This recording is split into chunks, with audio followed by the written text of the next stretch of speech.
नमस्कार, बहुत बहुत स्वागत आप सबका। नया साल शुरू हो चुका है तो नव वर्ष की ढेरों मंगल कामनाओं के साथ आप सभी दर्शकों का स्वागत है न्यूज नाइट में।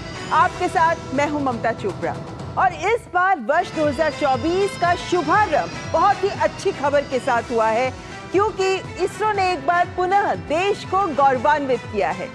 क्या रही है खबर बताएंगे आपको, लेकिन साथ ही साथ इसरो की इस उपलब्धि के साथ साथ जो इसरो करता आ रहा है उसी पर करेंगे चर्चा। लेकिन आइए शुरुआत करते हैं हेडलाइंस के साथ। नए साल के पहले दिन इसरो ने रचा इतिहास। एक्सरे पोलरीमीटर उपग्रह सफलतापूर्वक लॉन्च। एक्सरे स्रोत और ब्लैक होल के राज खोलने में करेगा मदद। इसरो प्रमुख ने कहा, नए साल के 12 महीनों में कम से कम 12 मिशन पूरा करने का लक्ष्य।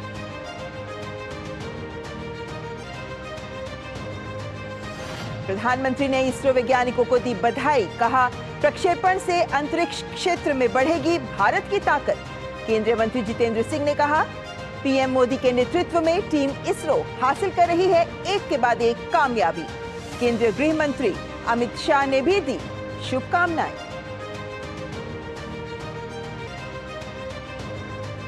प्रधानमंत्री गरीब कल्याण अन्न योजना के तहत अगले 5 साल तक 81 करोड़ से अधिक लाभार्थियों को मिलेगा मुफ्त अनाज। कैबिनेट ने नवंबर में योजना को आगे बढ़ाने की दी थी मंजूरी।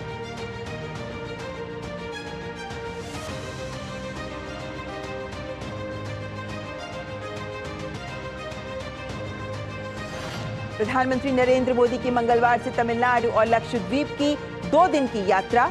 19,850 करोड़ रुपए से अधिक की कई विकास परियोजनाओं का करेंगे उद्घाटन, लोकार्पण और शिलान्यास।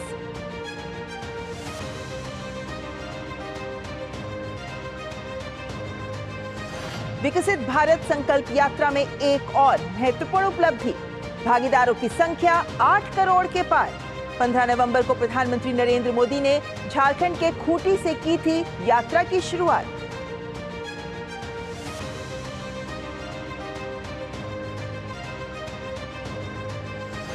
उत्तर भारत में शीतलहर जारी। सर्द हवाओं ने बढ़ाई ठिठुरन। मौसम विभाग का मैदानी इलाकों में घने कोहरे का अलर्ट। हवाई और रेल यातायात पर भी असर।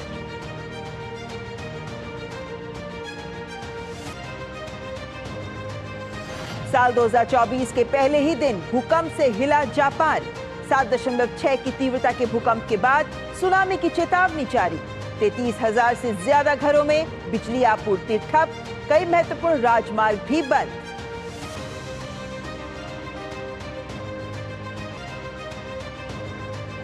देश और दुनिया में हर्षोल्लास के साथ नए साल का स्वागत। लोगों ने एक दूसरे को दी बधाइयां, मनाया जश्न। राष्ट्रपति, उपराष्ट्रपति और प्रधानमंत्री ने देशवासियों को दी नव वर्ष की शुभकामनाएं।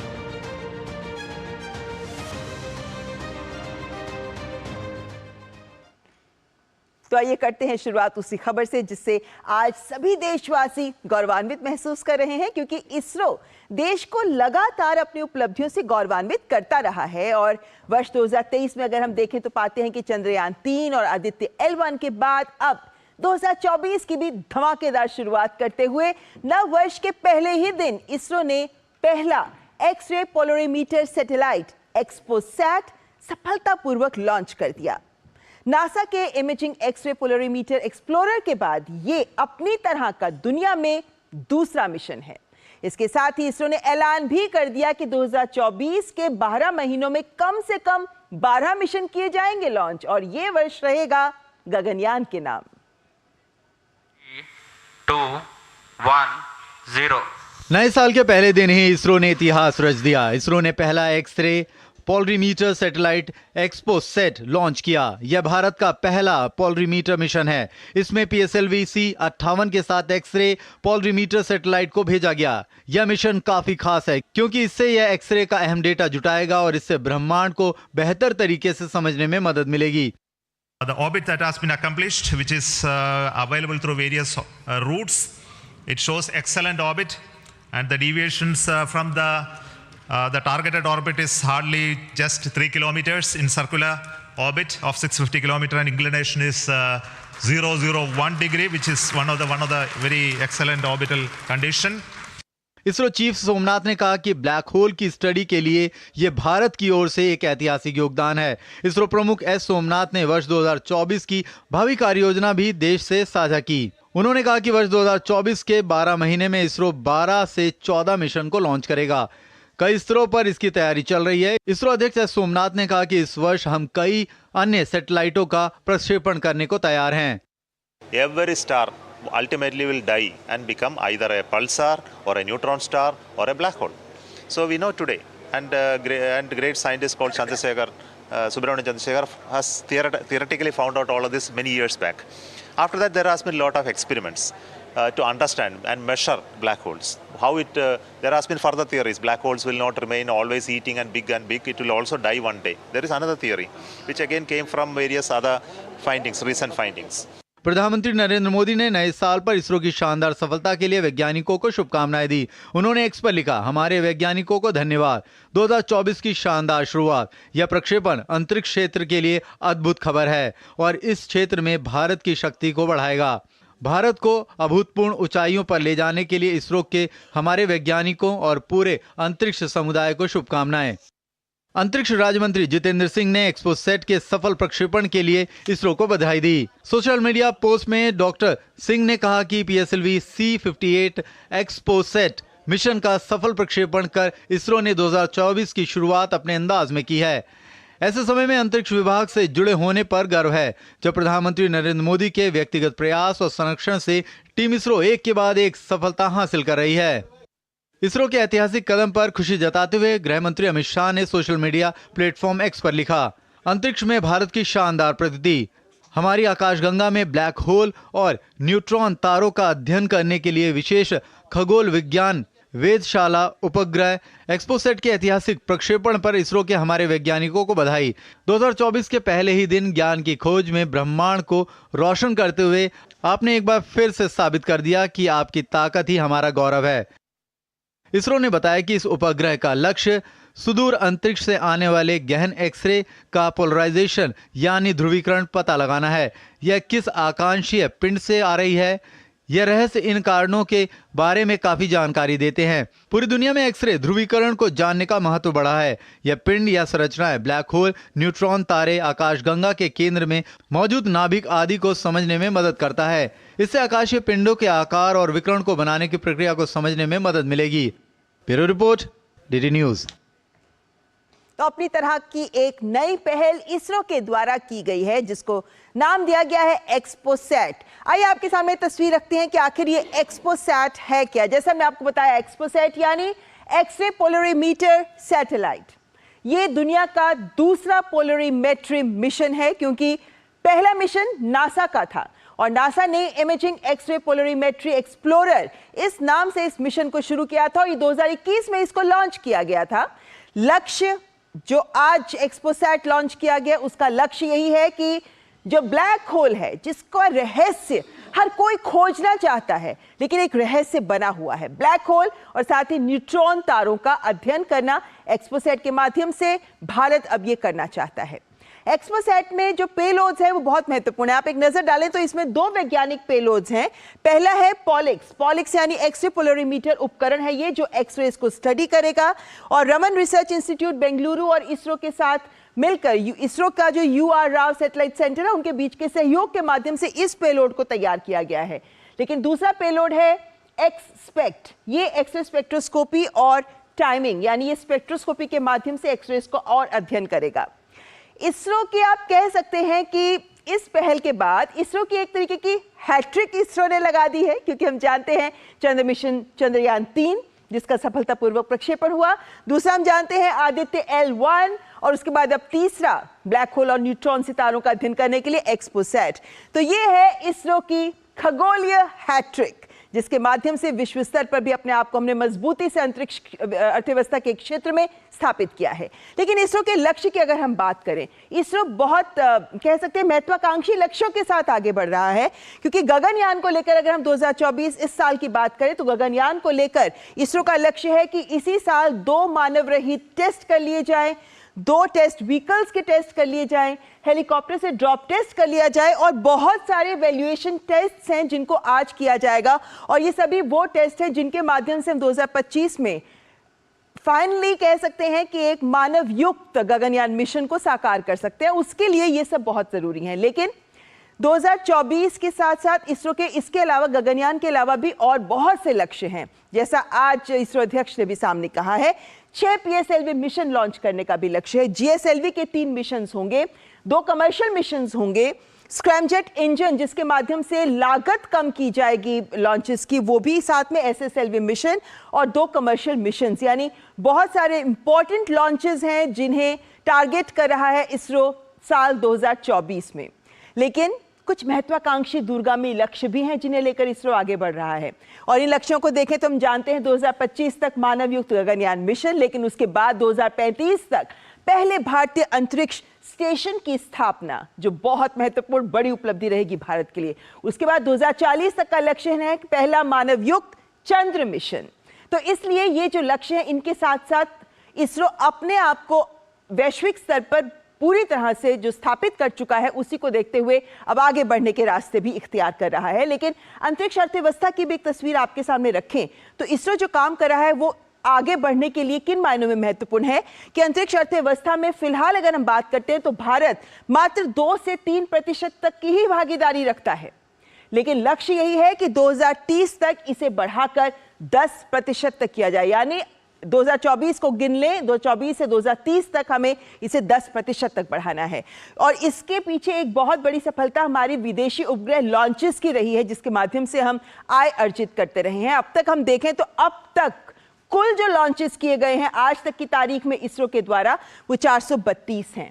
इनमें से पिछले 10 वर्ष तक की अगर हम देखें तो 91% ऐसे हैं जो पिछले 10 वर्ष में ही किए गए हैं, जिनसे कमाई भी 441 मिलियन अमेरिकी डॉलर की इसरो ने अर्जित की है।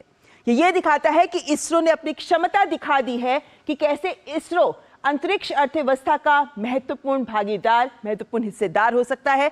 और जो हम कामयाबियां हासिल कर रहे हैं मंगल मिशन के साथ साथ, चंद्रयान के साथ साथ अन्य जो हम महत्वाकांक्षी लक्ष्य लेकर आगे बढ़ रहे हैं, वो सभी इसी दिशा में हमें ठोस जमीन, ठोस आधार प्रदान करेंगे।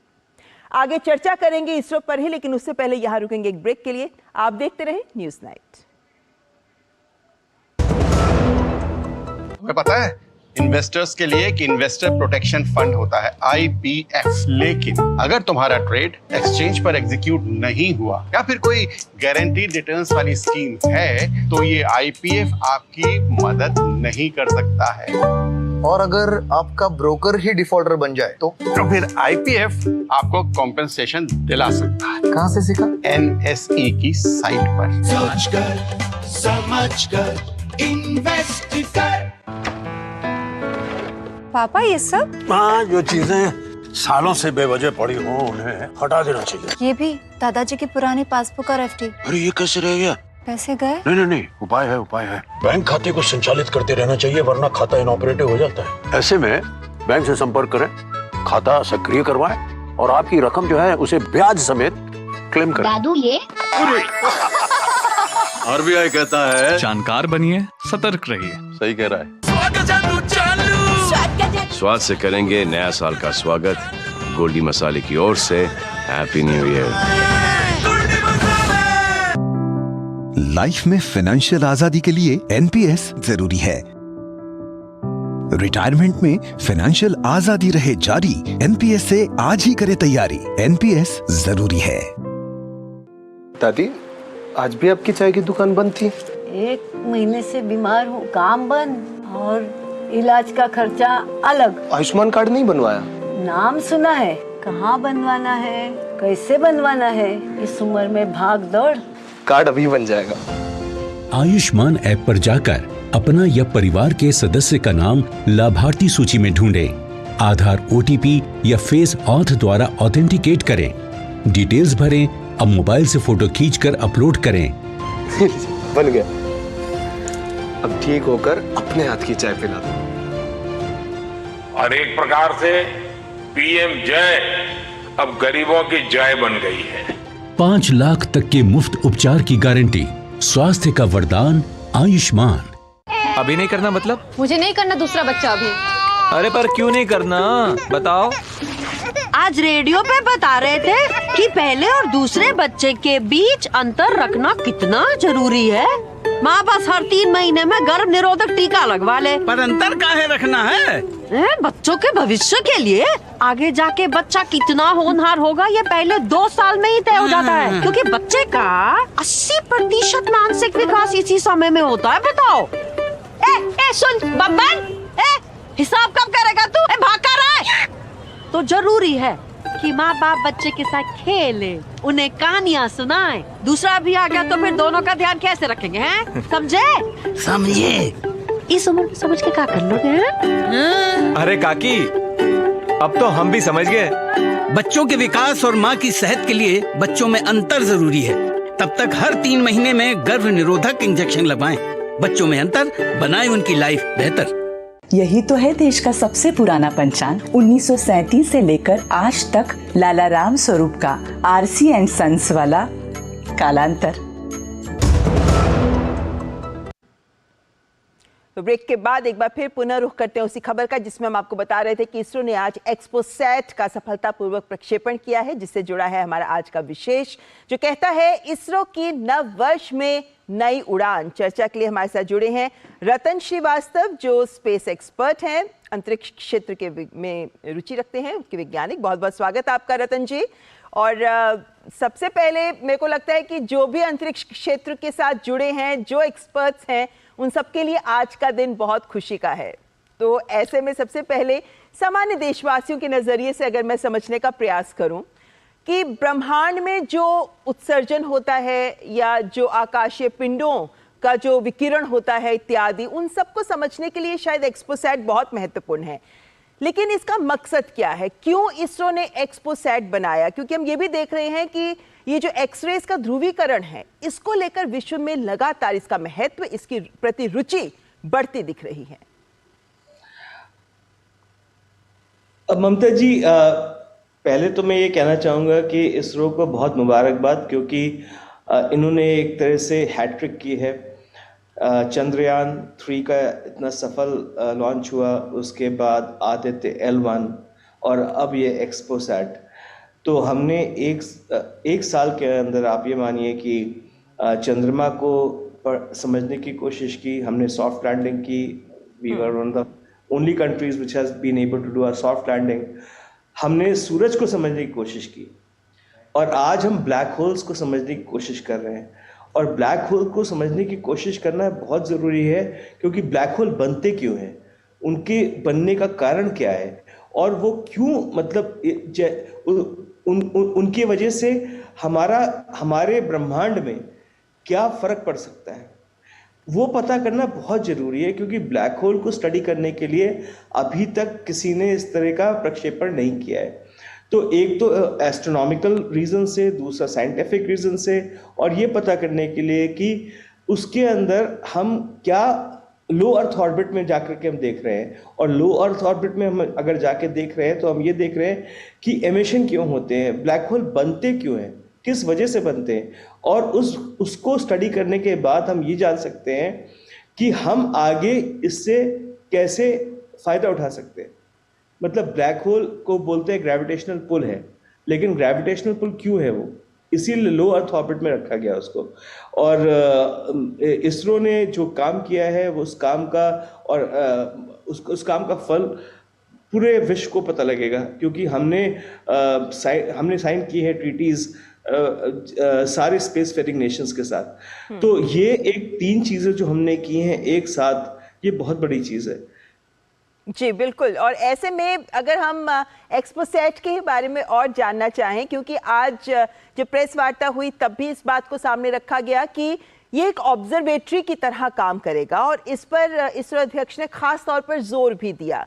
तो ये इसका ऑब्जर्वेटरी की तरह काम करना किन मायनों में भिन्न है और महत्वपूर्ण है? तो जैसे मैंने आपको बताया था कि अगर ऑब्जर्वेटरी नहीं होगी तो हम इसको स्टडी नहीं कर पाएंगे कि क्यों हो रहा है, जो भी हो रहा है, ब्लैक होल्स बन रहे हैं, क्यों बन रहे हैं, उनका एमिशन क्या है, उनका सिस्टम क्या है, उनके अंदर है क्या। न्यूट्रॉन्स हैं, न्यूक्लाई है, उनके अंदर क्या क्या उसके फिजिकल प्रोसेस क्या हैं, अगर वो हम पता कर सकते हैं तो हम ये भी देख सकते हैं कि ये इन्फॉर्मेशन जो हमको मिलेगी वो इन्फॉर्मेशन हमारे लिए जो चैलेंजेस हैं ग्रेविटेशनल पुल के, वो भी हम समझ पाएंगे। तो ऐसे में रतन जी ये भी कहा जा रहा है कि इस मिशन में कई अन्य वैज्ञानिक अनुसंधान संस्थान हैं जिन्होंने इसरो के साथ सहयोग किया है और इसके 2 पेलोड्स भी हैं। तो ये 2 पेलोड्स और अन्य संस्थानों के साथ इस तरह इसरो का हाथ मिलाकर काम करना, इस तरह के महत्वपूर्ण मिशंस के साथ, क्या ये बेहतर राह प्रशस्त करता दिखता है हमारे अंतरिक्ष क्षेत्र के लिए? बिल्कुल, आप बिल्कुल सही कह रही हैं, क्योंकि अगर हम ये जैसे हम मतलब मैं हिंदी में तो इसका रूपांतर करना थोड़ा मेरे लिए मुश्किल है, बट अगर हम ये समझने की कोशिश करें कि ये एक्सपोसैट क्यों हो रहा है, तो ऑर्बिटल डिटेल्स हैं, जैसे आपने बताया 2 हमने उसके अंदर पेलोड डाले हैं, 2 साइंटिफिक पेलोड्स हैं हमारे पास, वो दोनों साइंटिफिक पेलोड्स क्यों हैं ये भी समझना जरूरी है, क्योंकि एक पता करेगा कि उसके पोलराइजेशन क्या है, उसकी स्पेक्ट्रोमेट्री क्या है, स्पेक्ट्रोमीट्री क्या है, और दूसरा ये पता करेगा कि उसकी वजह से हमारे ऊपर क्या फ़र्क पड़ रहा है।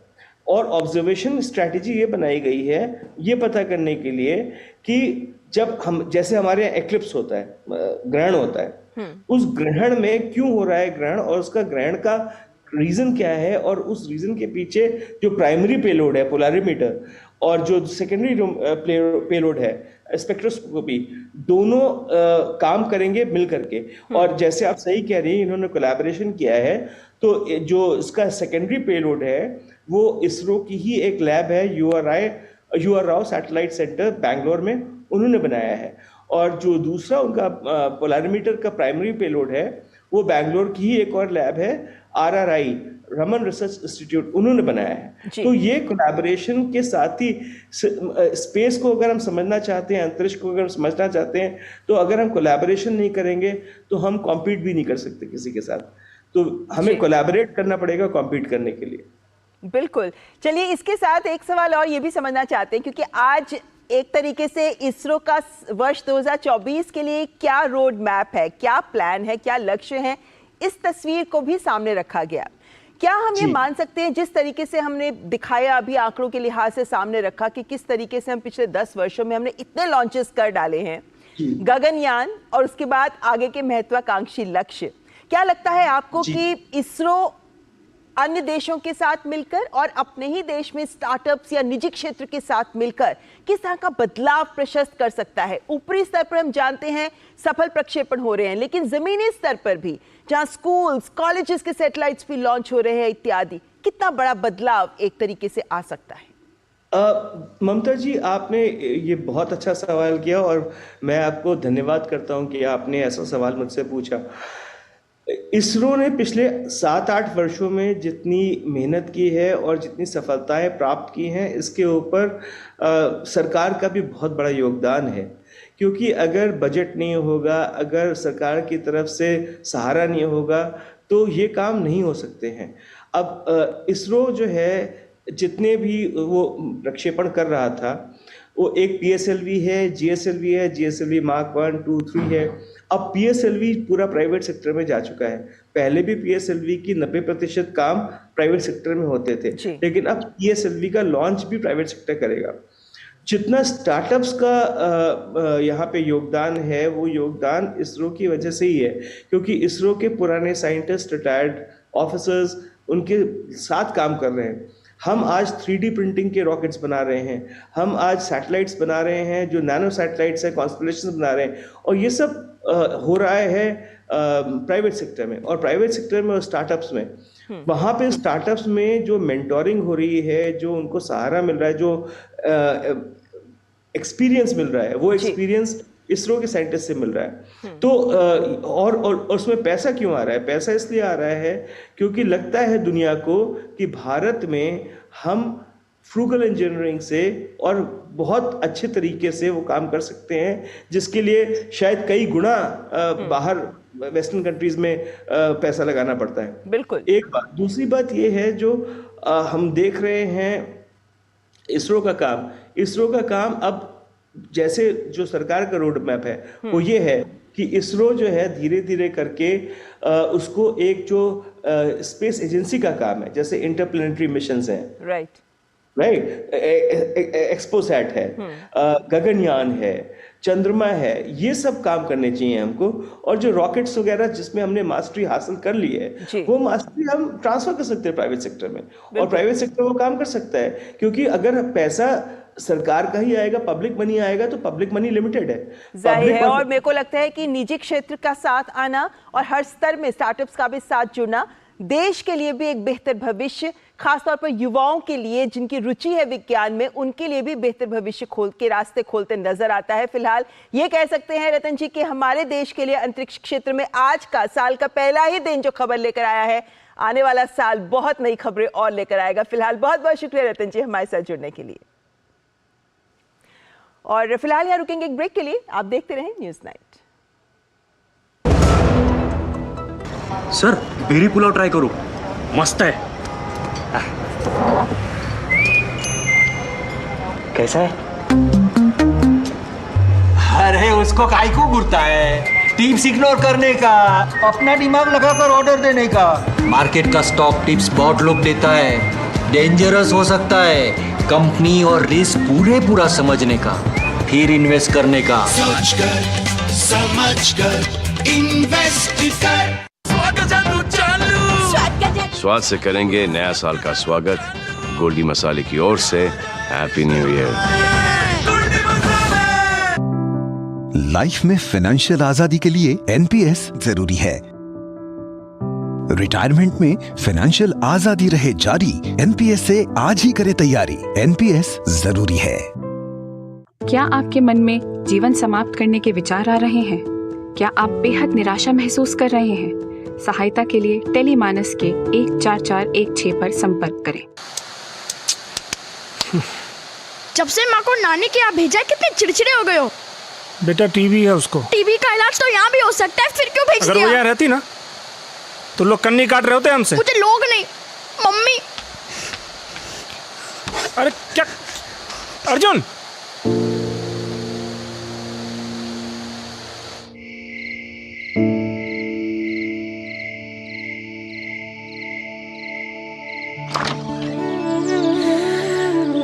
उठेगा तो सरप्राइज देंगे। हाँ? अर्जुन,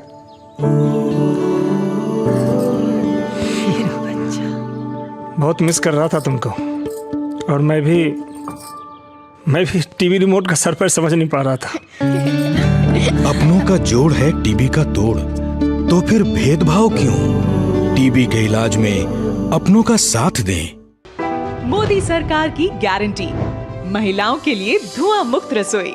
प्रधानमंत्री उज्ज्वला योजना के तहत 10 करोड़ गैस कनेक्शन। हमारा संकल्प विकसित भारत। यही तो है देश का सबसे पुराना पंचांग। 1937 से लेकर आज तक लाला राम स्वरूप का आरसी एंड सन्स वाला कालांतर। मंगलवार का दिन तमिलनाडु और लक्षद्वीप के लिए बेहद विशेष होने वाला है, क्योंकि इन्हें मिलेंगी कई विकास परियोजनाओं की सौगात। प्रधानमंत्री नरेंद्र मोदी मंगलवार से तमिलनाडु और लक्षद्वीप के 2 दिन की यात्रा पर रहेंगे। पीएम मोदी मंगलवार को तमिलनाडु के तिरुचिरापल्ली पहुंचेंगे। वहां भारतीदासन विश्वविद्यालय के 38वें दीक्षांत समारोह में मुख्य अतिथि के तौर पर शामिल होंगे।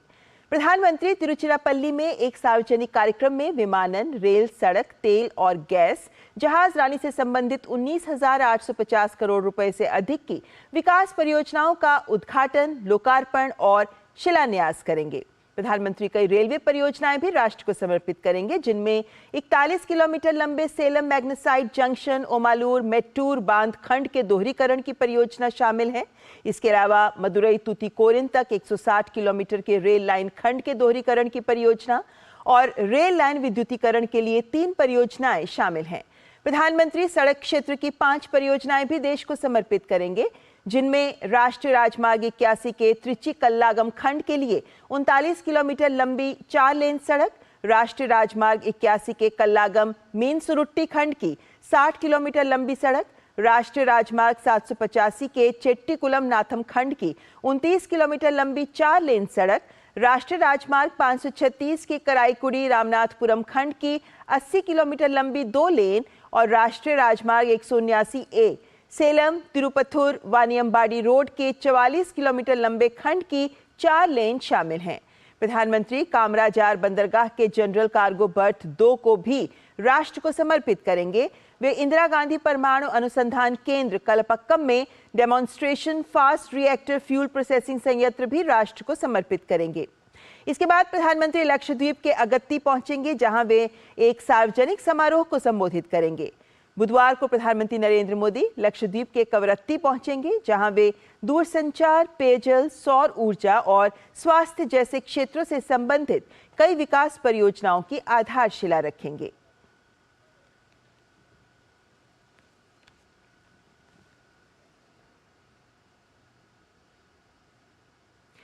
प्रधानमंत्री गरीब कल्याण अन्न योजना देश के करोड़ों गरीब और जरूरतमंद लोगों के लिए खाद्य सुरक्षा की मजबूती का आधार बन रही है। अप्रैल 2020 से शुरू की गई इस योजना को अगले 5 साल के लिए फिर से बढ़ाए जाने से देश को गरीब और पिछड़े तबके के लोगों को काफी फायदा हो रहा है। आइए देखते हैं ओपी यादव की ये रिपोर्ट। प्रधानमंत्री नरेंद्र मोदी के नेतृत्व में केंद्र सरकार देश के गरीब और हाशिए की जिंदगी जी रहे जरूरतमंद लोगों के कल्याण और विकास के लिए काम कर रही है। इसी परिप्रेक्ष्य में प्रधानमंत्री गरीब कल्याण अन्न योजना का शुभारंभ अप्रैल 2020 से किया गया, जो आज गरीबों के लिए वरदान साबित हो रही है। प्रधानमंत्री गरीब कल्याण अन्न योजना की अवधि को अगले 5 साल तक बढ़ाए जाने से देश के गरीब और पिछड़े तबके के लोगों का फायदा हो रहा है। उत्तर प्रदेश के सोनभद्र जैसे पिछड़े अंचल में रहने वाले गरीब परिवारों ने इस फैसले को गरीबों के लिए बड़ी राहत मानते हुए प्रधानमंत्री का धन्यवाद किया है। योजना के लाभार्थियों का मानना है कि मेहनत मजदूरी करके जीने वाले हम लोगों के लिए ये बहुत बड़ी राहत है। इससे परिवार के भरण पोषण से निश्चिंत होकर आदमी अपना छोटा मोटा रोजगार या मेहनत मजदूरी करके अन्य कामों को कर लेता है। हम लोग का मूल पेशा मछली मारना, मछली बेचना है। हमारे सदस्य पूरे परिवार में 14 सदस्य हैं। लगभग 70 किलो अनाज मिल जाता है, क्योंकि हम लोग के पास खेती किसानी है नहीं। इस नाते हम लोग को बहुत लाभ मिलता है। देश के यशस्वी प्रधानमंत्री जी द्वारा जो 5 साल के लिए राशन का वितरण बढ़ाया है, इसके लिए उनको बहुत बहुत धन्यवाद। गल्ला 5 किलो मिला था एक लोग पर, बहुत बढ़िया। मोदी जी का धन्यवाद। हम लोग के गरीब आदमी बहुत सहायता करें, घर से लेके हर एक सुविधा। 5 साल और बढ़िया राशन, बहुत बढ़िया मोदी जी सरकार हम लोग गरीब आदमी के बहुत सहायता करते हैं। खेती किसानी साहब है नहीं, हम लोगों के पास बहुत गरीब आदिवासी अंचल एरिया के हम लोग हैं। लेकिन जैसे हम लोग 4 लोगों का परिवार है मेरे घर में, और 5 किलो 1 यूनिट पर मिलता है, तो 5 के 20 किलो राशन हमारे घर में आ जाता है, तो हमारे घर का महीने भर का खर्चा चल जाता है। हमें बहुत सोचना नहीं पड़ता है। 5 साल के लिए मोदी जी ने इसे बढ़ाकर हम गरीबों पर बहुत बड़ा उपकार किया है। हम लोग 6 लोग है, 6 लोग के राशन मिलल है 1 महीना के खाए के, मोदी सरकार दे रहे हैं। और भाई 5 साल बढ़ाए दिहन, फिर इतना दिन से मिल रहा था, फिर 5 साल बढ़ी, आप खाए पिए के हम लोग के जिए के सहारा हुई बाबा।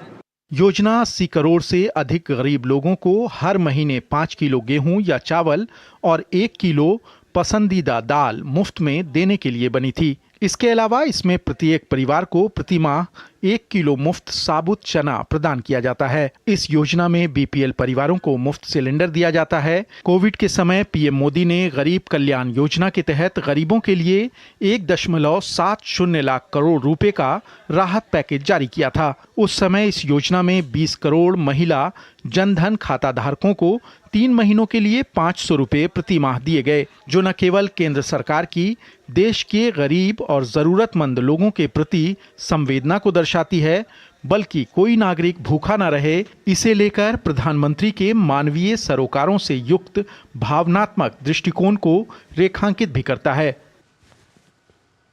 विकसित भारत संकल्प यात्रा से जुड़ने वाले प्रतिभागियों की बढ़ती संख्या रिकॉर्ड बनाती नजर आ रही है। ये आंकड़ा 8 करोड़ के पार हो गया है। ये यात्रा 36 राज्यों, संघ राज्यों के 782 जिलों में पहुंच रही है। इस दौरान 5,256 शहरी क्षेत्रों और 1,46,800 ग्राम पंचायतों तक आईईसी वैन पहुंच रही है।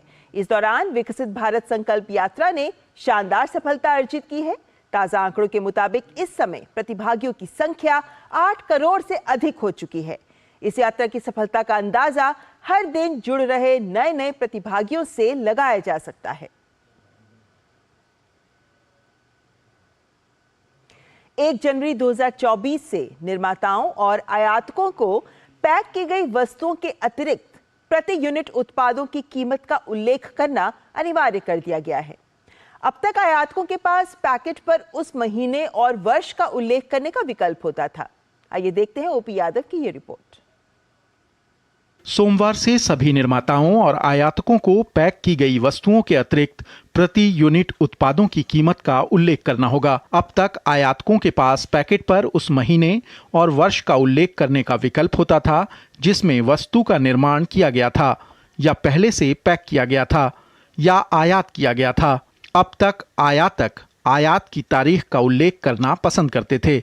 नया नियम जो प्री पैक्ड या आयातित के महीने और वर्ष का उल्लेख करने के प्रावधान को हटा देता है, ये सुनिश्चित करेगा कि उपभोक्ताओं को उत्पादों की सही उम्र पता हो। नए नियम के अनुसार निर्माताओं और आयातकों को अब 1 किलोग्राम या लीटर से अधिक वजन वाली वस्तुओं के लिए प्रति किलोग्राम या प्रति लीटर इकाई मूल्य का उल्लेख करना होगा। इसी प्रकार 1 किलोग्राम या लीटर से कम वजन वाली वस्तुओं के लिए इकाई मूल्य प्रति ग्राम या मिलीलीटर ml में उल्लेख करना होगा।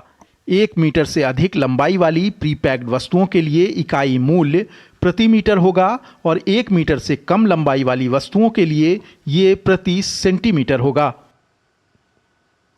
केंद्र सरकार ने नए साल की पहली तारीख पर ही बड़ा एक्शन लेते हुए गैंगस्टर सतिंदरजीत सिंह उर्फ गोल्डी बराड़ को आतंकवादी घोषित कर दिया है। गोल्डी बराड़ पर गैर कानूनी गतिविधियां रोकथाम अधिनियम यूएपीए के तहत मुकदमा दर्ज किया गया है। आपको बता दें कि सिद्धू मूसेवाला हत्याकांड में भी गोल्डी बराड़ का नाम सामने आया था। गोल्डी भारत के साथ साथ कनाडा की मोस्ट वांटेड लिस्ट में भी शामिल है। इसके अलावा उसे लॉरेंस बिश्नोई का करीबी बताया जाता है। गोल्डी कनाडा में बैठकर देश के अंदर आपराधिक घटनाओं को अंजाम दे रहा है। यूएपीए के तहत मुकदमा दर्ज किया गया है और आपको बता दें कि सिद्धू मूसेवाला हत्याकांड में इसका नाम सामने आया था और ये भारत के साथ साथ अब कनाडा की भी मोस्ट वांटेड लिस्ट में पहले से ही शामिल है। लॉरेंस बिश्नोई का करीबी गोल्डी बराड़, जिसे आतंकवादी सरकार ने घोषित कर दिया है।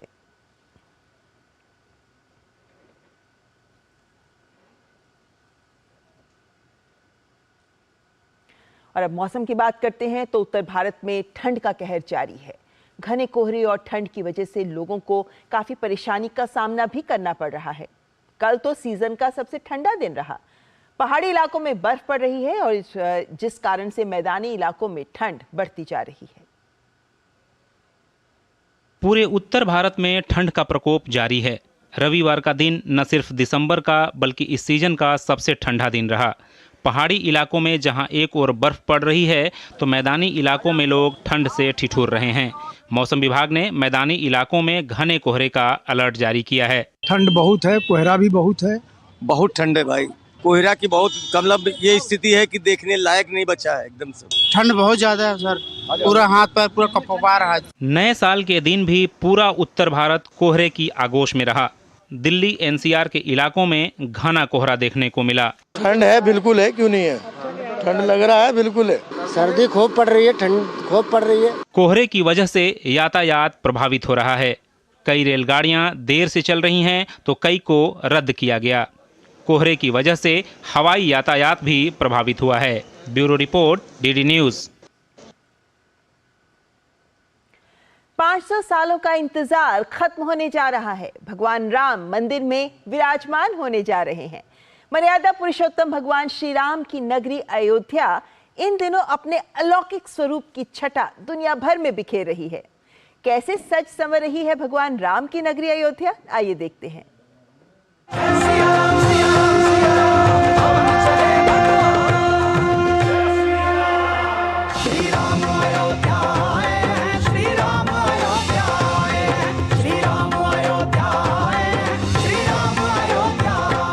सज रही है अयोध्या, संवर रही है अयोध्या। अयोध्या में जहां एक ओर भव्य और दिव्य राम मंदिर बन रहा है, वहीं धर्म नगरी अयोध्या का कायाकल्प हो रहा है। 22 जनवरी को प्रभु श्री राम के प्राण प्रतिष्ठा से पहले आस्था और प्राचीन धरोहरों से भरी अयोध्या के पुराने वैभव को कायम किया जा रहा है। पौराणिक शहर की पौराणिकता को सहेजते हुए धर्म नगरी अयोध्या को आधुनिक सुख सुविधाओं से लैस करते हुए विश्व स्तरीय पर्यटन नगरी के रूप में विकसित किया जा रहा है। अयोध्या में होने वाले भव्य श्री राम मंदिर के उद्घाटन के साथ अयोध्या के वैभव को फिर से स्थापित किया जा रहा है। अयोध्या में पुराने मंदिरों का पुनरुद्धार हो रहा है। पहचान के साथ राम पथ, भक्ति पथ, धर्म पथ, श्री राम जन्मभूमि पथ बनाकर पर्यटकों की सहूलियतों का विस्तार हो रहा है। सड़कों पर सूर्य स्तंभ लगे हैं। सूर्य स्तंभ की तो कल्पना भी किसी ने नहीं की थी और न ही आकर्षण चुराने वाली आधुनिक लाइटों की, लेकिन यह सब साकार हुआ।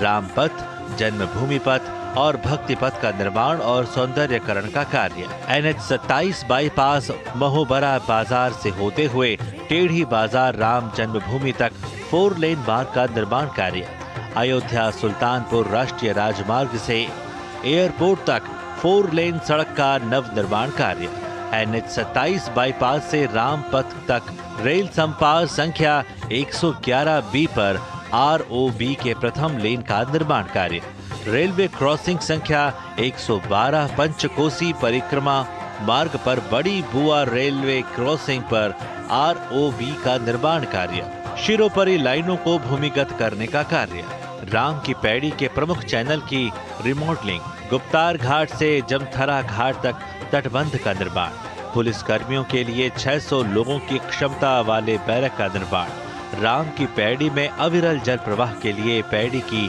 रिमॉडलिंग का कार्य, सूर्य कुंड में जन सुविधाओं का विकास, सूर्य कुंड में लाइट एंड साउंड शो का कार्य, अंतर्राष्ट्रीय राम कथा संग्रहालय में digital Ramayan gallery, smart solar street light, Ayodhya bypass का सौंदर्यकरण, अयोध्या में 8 कुंडों के पानी संरक्षण का कार्य।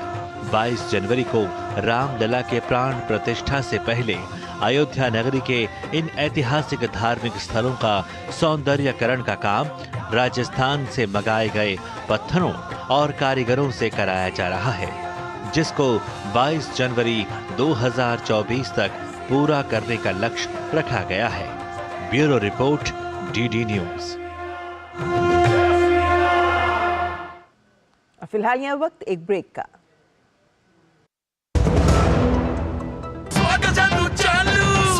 स्वाद से करेंगे नया साल का स्वागत। गोल्डी मसाले की ओर से happy new year. Hi mom, फिर से शॉपिंग? बाबूजी, आपने इसे बिगाड़ के रखा। लिमिट में करो तो कुछ बुरा नहीं होता है। बिना लिमिट शॉपिंग करेगी आपके कार्ड पे ऐड ऑन जो है। मैंने तो कार्ड पे लिमिट सेट कर दिया। अच्छा, इसके फायदे ये हैं कि रिस्क कम हो जाता है और अगर फ्रॉड भी हुआ तो तुरंत बैंक को बोल दीजिए, नुकसान कम। दादू, नेक्स्ट टाइम ये pink dress. You are the limit. Limit तो सेट है। RBI कहता है जानकार बनिए, सतर्क रहिए। लाइफ में फाइनेंशियल आजादी के लिए NPS जरूरी है। रिटायरमेंट में फाइनेंशियल आजादी रहे जारी, NPS से आज ही करे तैयारी। NPS जरूरी है। तुम्हें पता है इन्वेस्टर्स के लिए एक इन्वेस्टर प्रोटेक्शन फंड होता है, IPF। लेकिन अगर तुम्हारा ट्रेड एक्सचेंज पर एग्जीक्यूट नहीं हुआ या फिर कोई गारंटीड रिटर्न्स वाली स्कीम है तो ये IPF आपकी मदद नहीं कर सकता है। और अगर आपका ब्रोकर ही डिफॉल्टर बन जाए तो फिर IPF आपको कॉम्पेंसेशन दिला सकता है। कहाँ से सीखा? NSE की साइट पर। सोच कर समझ कर इन्वेस्ट कर। माँ, ये खीर किसके लिए? आज तेरे दादाजी का जन्मदिन है, उनके लिए। तो मैं दादाजी को क्या दूँ? अपना मोबाइल फोन देना। ये क्या कर रही है? दादाजी के लिए आयुष्मान कार्ड बना रही हूँ। घर बैठे? हाँ। आयुष्मान ऐप पर जाकर अपना या परिवार के सदस्य का नाम लाभार्थी सूची में ढूंढें, आधार, OTP या फेस ऑथ द्वारा ऑथेंटिकेट करें, डिटेल्स भरें, अब मोबाइल से फोटो खींचकर अपलोड करें, दादाजी, ये लीजिए अपना आयुष्मान कार्ड। ये उपहार तो जीवन भर काम आएगा। और एक प्रकार से पीएम जय अब गरीबों की जय बन गई है। 5 लाख तक के मुफ्त उपचार की गारंटी, स्वास्थ्य का वरदान आयुष्मान। यही तो है देश का सबसे पुराना पंचांग। 1937 से लेकर आज तक लाला राम स्वरूप का आरसी एंड सन्स वाला कालांतर।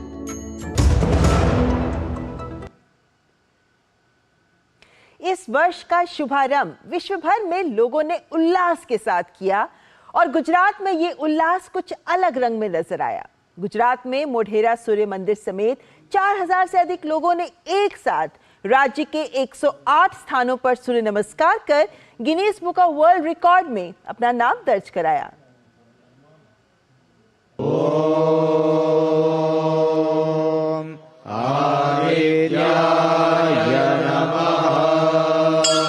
नए साल का स्वागत हर किसी ने अपने अपने अंदाज में किया है, पर गुजरात के लोगों ने अनोखे तरीके से नववर्ष मनाया।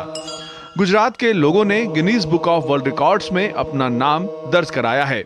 दरअसल सोमवार को नए वर्ष की शुरुआत के अवसर पर मोढेरा सूर्य मंदिर में सूर्य नमस्कार का आयोजन किया गया था, जिसमें लगभग 4000 से अधिक लोगों ने भाग लिया और एक साथ राज्य के 108 जगहों पर सूर्य नमस्कार किया गया। इस कार्यक्रम में परिवारों, छात्रों, योग उत्साही लोगों, वरिष्ठ नागरिकों सहित विभिन्न समूहों की भागीदारी देखी गई। प्रधानमंत्री नरेंद्र मोदी ने गुजरात की इस उपलब्धि की सराहना करते हुए सोशल मीडिया साइट एक्स पर लिखा, गुजरात ने एक उल्लेखनीय उपलब्धि के साथ 2024 का स्वागत किया।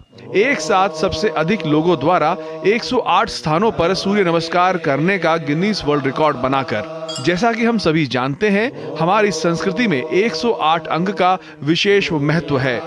आयोजन स्थलों में प्रतिष्ठित मोढेरा सूर्य मंदिर भी शामिल है, जहां कई लोग शामिल हुए।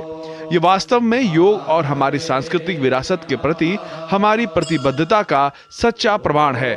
मैं आप सभी से भी आग्रह करता हूं कि सूर्य नमस्कार को अपनी दिनचर्या का हिस्सा बनाएं। इसके बहुत फायदे हैं। वहीं गुजरात की इस उपलब्धि पर गृह मंत्री अमित शाह ने भी सोशल मीडिया प्लेटफॉर्म एक्स पर लिखा, गुजरात में गौरवान्वित महिलाओं और पुरुषों ने 108 स्थानों पर सूर्य नमस्कार करके और इसके लिए गिनीज वर्ल्ड रिकॉर्ड बनाकर 2024 का स्वागत किया।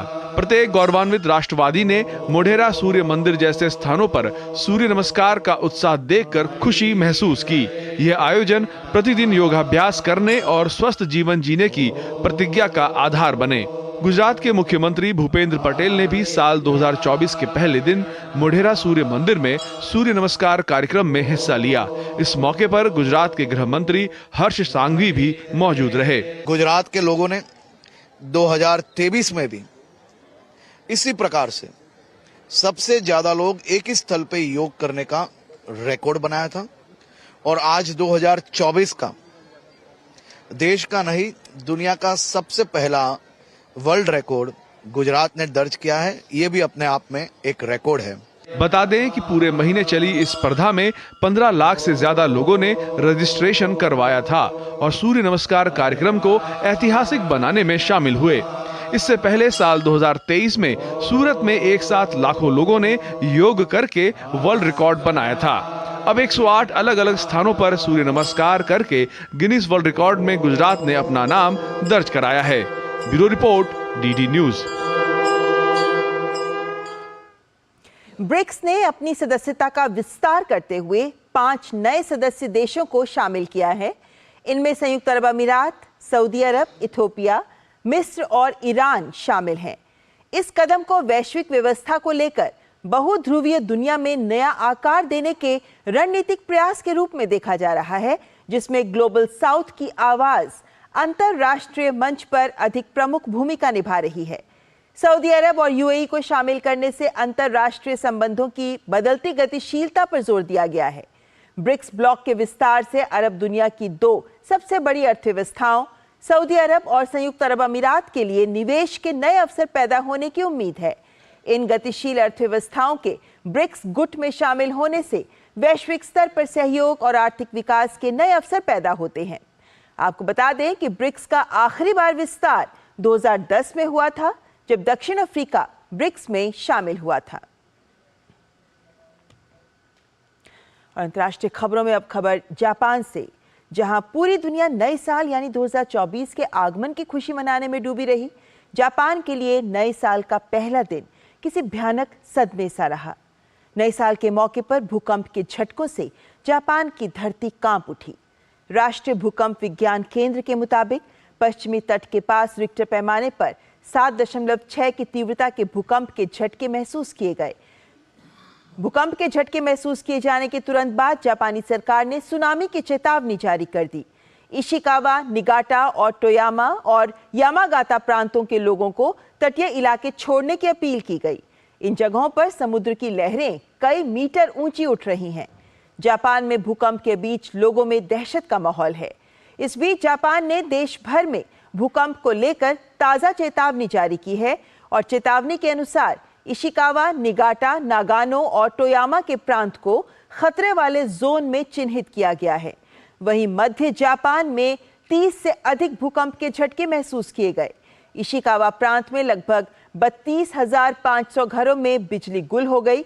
जापान में स्थित भारतीय दूतावास ने भीषण भूकंप और सुनामी की चेतावनी के बाद भारतीय नागरिकों के लिए आपातकालीन नंबर जारी किए हैं।